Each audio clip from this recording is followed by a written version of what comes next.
Assalamualaikum warahmatullahi wabarakatuh. Halo adik-adik, selamat datang kembali di kelas online Gembira bersama kakak Rudi Sauludin. Oh ya adik-adik, sebelumnya apa kabar nih? Semoga adik-adik dalam keadaan yang sehat walafiat ya tentunya.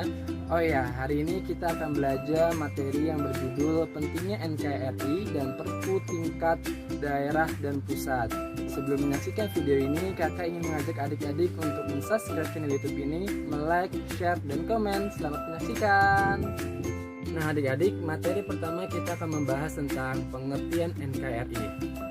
Negara Kesatuan Republik Indonesia adalah negara yang berkedaulatan atas rakyat dengan berdasarkan kepada ketuhanan yang Maha Esa, kemanusiaan yang adil dan beradab, persatuan Indonesia, dan kerakyatan yang dipimpin oleh hikmah kebijaksanaan dalam permusyawaratan dan perwakilan, serta dengan mewujudkan keadilan sosial bagi seluruh rakyat Indonesia.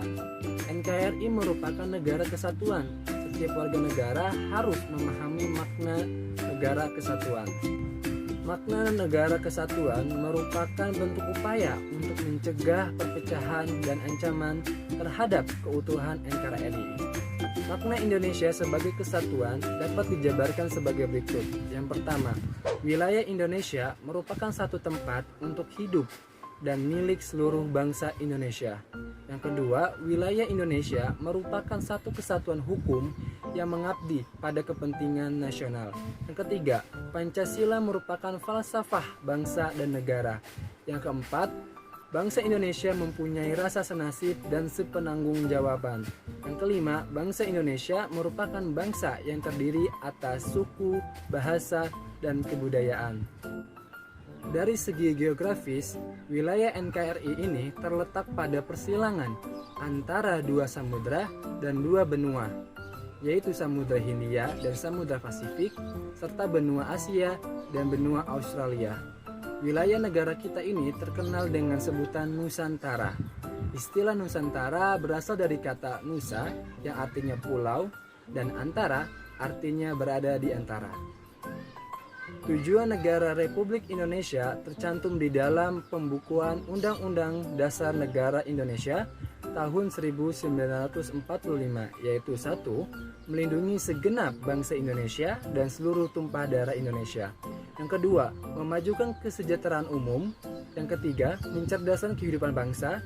Yang keempat, ikut serta melaksanakan ketertiban dunia yang berdasarkan kemerdekaan, perdamaian abadi, dan keadilan sosial. 3. Pentingnya menjaga keutuhan NKRI. Negara Kesatuan Republik Indonesia tidak berdiri dengan sendirinya, tetapi melalui perjuangan para pejuang yang dilakukan dengan proses yang sangat panjang. Mereka telah mengorbankan banyak hal dari harta hingga nyawa.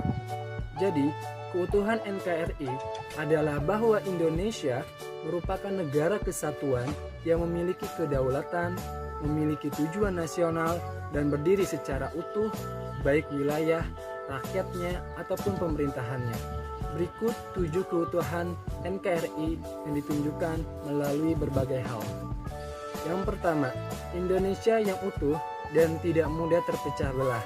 Yang kedua, hubungan antara pemerintah dengan rakyat sangat baik.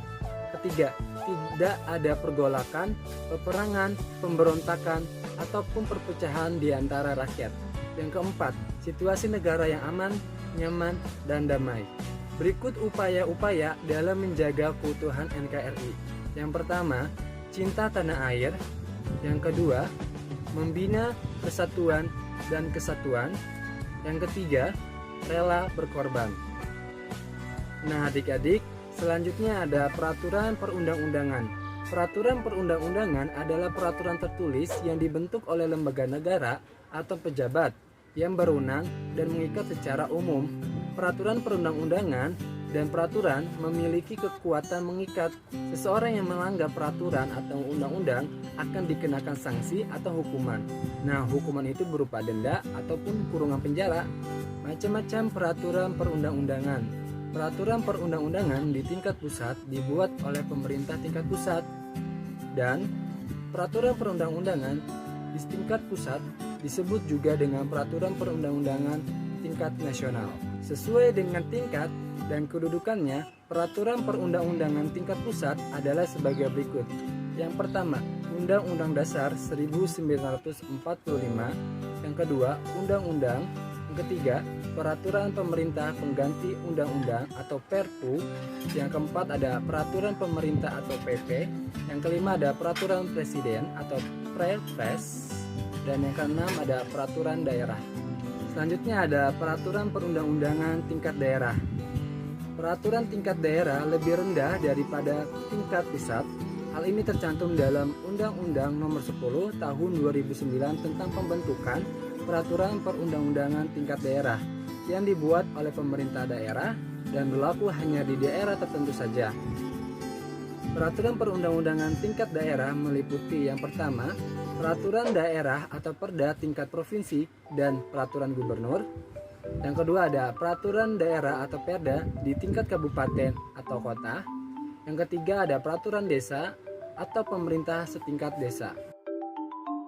Nah adik-adik, mungkin sekian materi yang dapat kakak sampaikan. Kurang lebihnya mohon maaf. Wassalamualaikum warahmatullahi wabarakatuh. Sampai jumpa lagi.